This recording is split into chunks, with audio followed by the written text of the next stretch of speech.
Here I have a cable that started in gray, but it changed to blue at one point.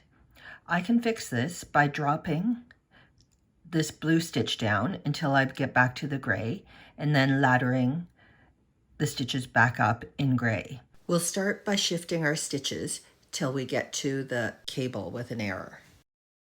I'm going to drop this stitch off the needle and I'm just going to drop it down until I get to the gray stitch.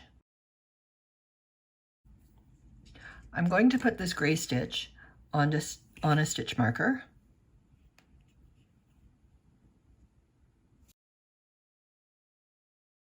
You'll see that we have a lot of extra blue yarn here. I'm going to just give this work a bit of a tug to spread out that blue yarn.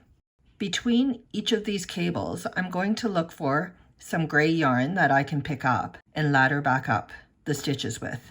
I usually do 2 stitches at a time. I'm going to take this off the cable needle. When I ladder back up, I need to put a twist in the stitch because our stitches were knit through the back. I'm going here and I'm looking for a gray yarn to pick up, and I'm just going to ladder back up.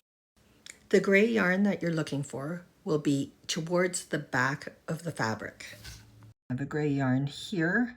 I'm going to ladder it back up. And then I put this back on a stitch marker.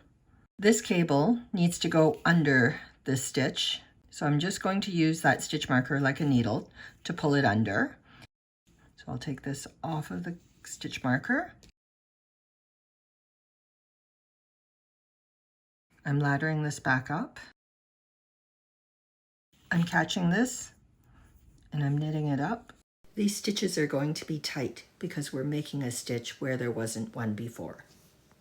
I'm looking to pick up one more gray stitch here. So I'm going to put this stitch on the needles so I can look in back for the last bit of gray yarn. The tension in this section of work will be a little tight, but it should improve with blocking and when you stretch it out.